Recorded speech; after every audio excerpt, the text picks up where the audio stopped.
دې ته د الله قدرت وایي ښه، یعنی په یوه انډه کې 2 بچي دا به تاسو په ټول عمر کې نه لیدلي. تاسو دا ویډیو وګورئ ښه، دې ته د الله قدرت وایي. الله اکبر کبیره. چې د انسانان څنګه سازي او د ځناور څنګه سازي، تاسو دا ویډیو وګورئ.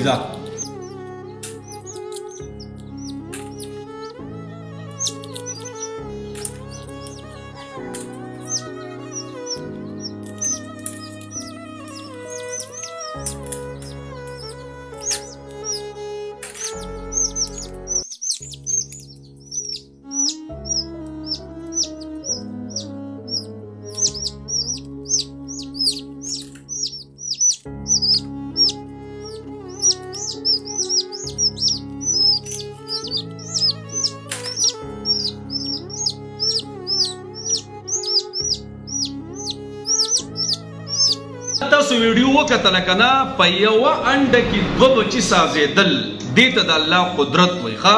ګوره الله جل شانه قرآن کې په خپله فرمایي ای انسانه ما غرک بربک الکریم، ته کم یو څیز د رب نه امید کړې، ته ځان ته وګوره ته الله پیدا کړی څنګه دننه په 3 تیارو کې دننه تعالی رزق درکوي. الله اکبر کبیره. خېټه ده دننه بیا کم چې بچي دانه ده هغې کې بیا پردې دي دننه پکې ته پروت او تعالی رزق څنګه درکو. مړه ګوره دا بعضې انسانان نه دي د حالاتو د یقین وکړه لیوني ساز کړي، بس چې دې خېټې به څه کوم. الله اکبر. ظالمه ته سوچ وکړه تعالی په کم ځای کې الله رزق درکوي. ته چې کله د مور په خېټه کې دننه یې تعالی په کم ځای باندې رزق درکوي. خوله او ژبه او شونډې دا د رزق وسیله ده د خوړلو. تعالی د دې نوم نه الله رزق درکوي که نه، نو ته ووایه مړه دغه رب ما طاهر کړی دی که نه، او په حرامو پسې شوي یو. ته سوچ وکړه چې دننه تعالی د مور په دې خېټه کې الله د رزق بندوبست څنګه کړی، او ته چې کله بیا راوځي کله ته پیدا شي دنیا ته راشي، تعالی الله داسې پی برابر کړی چې نه ډېر خواږه دي او نه ډېر تراخه دي او نه ډېر پیکه دي او جناب نه ډېر یخ دي، درمیانه خوراک تعالی الله جل شانه درکوي. او د دغې بدن نه تعالی الله رزق درکړی، د مور د بدن نه او د مور د بدن نه بیا تعالی الله د پیو په شکل کې د 2 سینو نه الله جل شانه رزق تعالی درکوي. او مړه بیا هم د دې رب مونږ نه مونږ که نه، او بیا مونږ حلالې پرېږدو او حرامو ته لاس واچو که نه، او بیا مونږ دا نه وایو چې حرام یې نه کوم څه به خورمه. نو د الله وجه ته دنده سوچ وکړم د داسې اوبو نه الله پیدا کړی چې په کپړو ولګي هغه کپړې هم بېلمازه شي. الله اکبر کبیره. په دغه کپړو کې دننه هډوکي شته، په دغه کپړو کې دننه په دغه وینه کې په دغه اوبو کې دننه وینه شته، په دغه اوبو کې دننه هډوکي تا ته ښکاري، تا ته د پوره جسم ښکاري، دې ته وایي رب.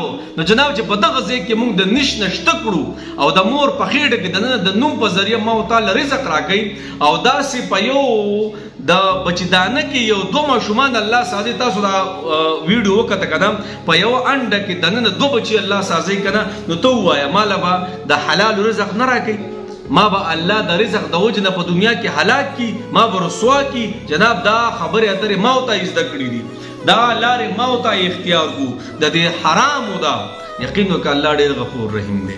که ما ورته عزم وکړو که نه، الله خو داسې ذات دی چې د مور چې صرف ما دې سوچ کوو چې دننه د مور په دې غیږ کې دا رزق څوک راکوي.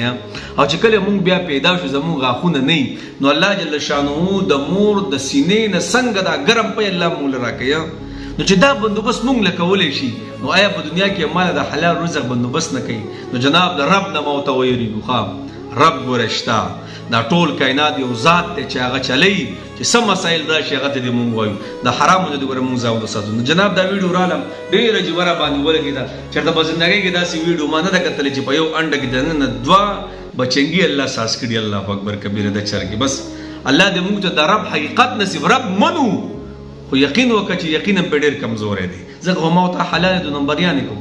صلی الله علیه